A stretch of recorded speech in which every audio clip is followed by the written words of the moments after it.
Reproductive part of the flower. Female reproductive part of the flower ആണ് gynoecium. Mono കാർപ്പിലറി, multi കാർപ്പിലറി, അങ്ങനെ രണ്ടായിട്ട് തിരിക്കാം.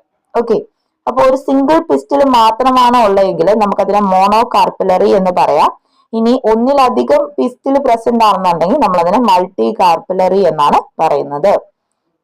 ഇനി മൾട്ടി കാർപ്പിലറിയിൽ തന്നെ നമുക്ക് രണ്ട് കണ്ടീഷൻ പറയാം. ഒന്ന് സിൻകാർപ്പസ് കണ്ടീഷനും രണ്ട് അപ്പോകാർപ്പസ് കണ്ടീഷനുമാണ്.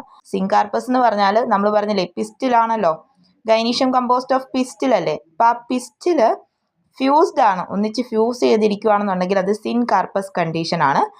ഫ്രീ ആയിട്ടിരിക്കുകയാണെന്നുണ്ടെങ്കിൽ അത് അപ്പോകാർപ്പസ് കണ്ടീഷൻ ആണ്.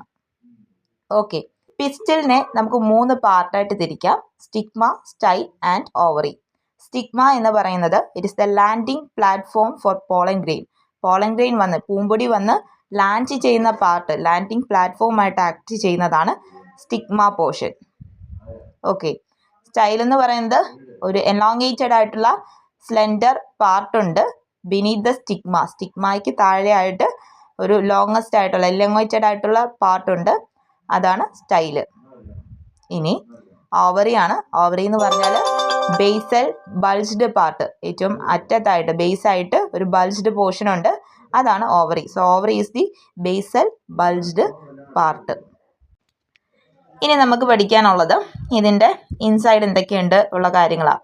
അത് പ്രീ ഫെർട്ടിലൈസേഷൻ സ്ട്രക്ചേഴ്സ് ആൻഡ് ഇവൻസിൽ ഗൈനീഷ്യത്തിൻ്റെ കുറച്ച് കാര്യങ്ങളും കൂടെ നമുക്ക് പഠിക്കാനുണ്ട്. അപ്പം ഓവറിയുടെ കാര്യം നമ്മൾ പറഞ്ഞു, ഏറ്റവും ബേസൽ ആയിട്ടുള്ള ബൾജ്ഡ് പോർഷനാണ് ഓവറി.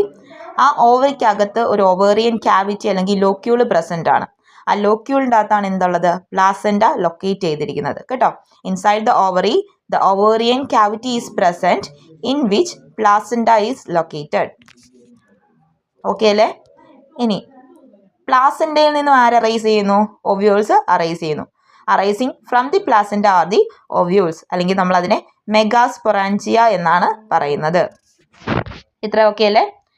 ഇനി ഒവ്യൂൾസിൻ്റെ നമ്പർ എന്ന് പറയുന്നത്, ഒരു ഓവറിയിൽ ഒവ്യൂൾസിൻ്റെ നമ്പർ ഒരിക്കലും സെയിം ആയിരിക്കത്തില്ല, അത് ഡിഫറെൻ്റ് ആയിരിക്കും. ഇപ്പം ഓവറിയിൽ ഒവ്യൂൾസിൻ്റെ എണ്ണം 1 ആണെന്നുണ്ടെങ്കിൽ അത് വീറ്റ്, പാഡി, മാംഗോയിലൊക്കെ നമുക്ക് ഒവ്യൂൾസ് 1 ആയിട്ടാണ് കാണുന്നത്.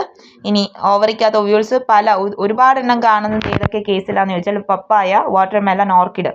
ഇതിൻ്റെയൊക്കെ കേസിൽ the number of ovules in an ovary too many ആണ് കേട്ടോ, ഒത്തിരി എണ്ണം കാണും. പപ്പായയുടെയും വാട്ടർമെലൻ്റെയും ഓർക്കിഡിൻ്റെയൊക്കെ കേസിൽ 1 വരുന്നത് നമ്മുടെ വീറ്റ്, പാഡി, മാംഗോയിലൊക്കെയാണ് number of ovules in an ovary may be 1 വരുന്നത് കേട്ടോ.